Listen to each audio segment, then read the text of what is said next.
മർക്കസിലുള്ളത് യഥാർത്ഥ തിരുകേശമാണെന്ന് അവകാശപ്പെട്ട് കാന്തപുരം എ.പി. അബൂബക്കർ മുസ്ലിയാർ രംഗത്ത്. എന്നാൽ കത്തിച്ചു പരീക്ഷിക്കാൻ തങ്ങളില്ല എന്നും കാന്തപുരം കോഴിക്കോട്ട് പറഞ്ഞു. അതേസമയം കാന്തപുരത്തിന്റെ കൈവശമുള്ളത് വ്യാജ തിരുകേശമാണെന്ന് തെളിയിക്കാൻ ഇ.കെ. വിഭാഗം വ്യാജ മുടി പ്രദർശനം സംഘടിപ്പിച്ചു. ഒരിടവേളയ്ക്ക് ശേഷം തിരുകേശ വിവാദം സജീവമാകുന്നതിനിടെയാണ് കാന്തപുരം എ.പി. അബൂബക്കർ മുസ്ലിയാർ ഇ.കെ. വിഭാഗത്തിനെതിരെ രൂക്ഷമായ ഭാഷയിൽ മറുപടിയുമായി രംഗത്തെത്തിയത്. മർക്കസിലുള്ളത് യഥാർത്ഥ തിരുകേശമാണ്, എന്നാൽ കത്തിച്ചു പരീക്ഷണം നടത്തുകയെന്നത് വിശ്വാസത്തെ അപമാനിക്കലാണെന്നും കാന്തപുരം പറഞ്ഞു.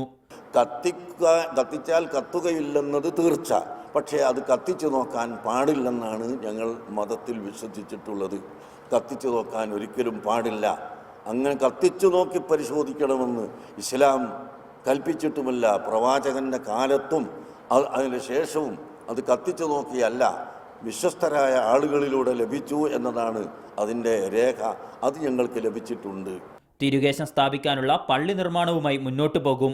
40 കോടി ചിലവിട്ട് നിർമ്മിക്കുന്ന പള്ളിയുടെ ശിലാസ്ഥാപന കർമ്മം കോഴിക്കോട് സ്വപ്നനഗരിയിൽ നടക്കും. എന്നാൽ പള്ളി എവിടെ നിർമ്മിക്കുമെന്ന് വ്യക്തമാക്കാൻ കാന്തപുരം തയ്യാറായില്ല. പ്രവാചക പ്രഭു മുഹമ്മദ് സല്ലല്ലാഹു അലൈഹി വസല്ലം തങ്ങളുടെ തിരുകേശമാണ് അവിടെ നിക്ഷേപിക്കപ്പെടുന്ന മ്യൂസിയത്തിൽ സ്ഥാപിക്കപ്പെടുന്ന മസ്ജിദിനോടനുബന്ധിച്ച് മസ്ജിദിൽ തന്നെ ഉണ്ടാവുന്ന ഈ മ്യൂസിയത്തിൽ പ്രധാനമായുള്ളത് ഈ ഷഅർ മുബാറക്ക് ആണ്.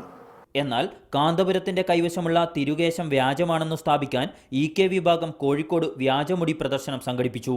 കാന്തപുരം തിരുകേശം വാങ്ങിയ മുംബൈ കേന്ദ്രത്തിൽ നിന്നു ലഭിച്ചതാണെന്ന് അവകാശപ്പെട്ട കേശമാണ് പ്രദർശിപ്പിച്ചത്. തിരുകേശം വ്യാജമാണെന്ന് കാണിക്കാൻ കേശത്തിന്റെ നിഴൽ രൂപവും പ്രദർശിപ്പിച്ചു. പ്രവാചകന്റെ കേശത്തിന് നിഴലുണ്ടാവില്ലെന്നാണ് വിശ്വാസമത്രേ. ഏതായാലും വാദപ്രതിവാദവുമായി ഇരുവിഭാഗവും സുന്നികളും വീണ്ടും രംഗത്തെത്തിയത് വിവാദം വരും ദിവസങ്ങളിൽ കൂടുതൽ കത്തുന്നതിന് ഇടയാക്കും. റിപ്പോർട്ടർ, കോഴിക്കോട്.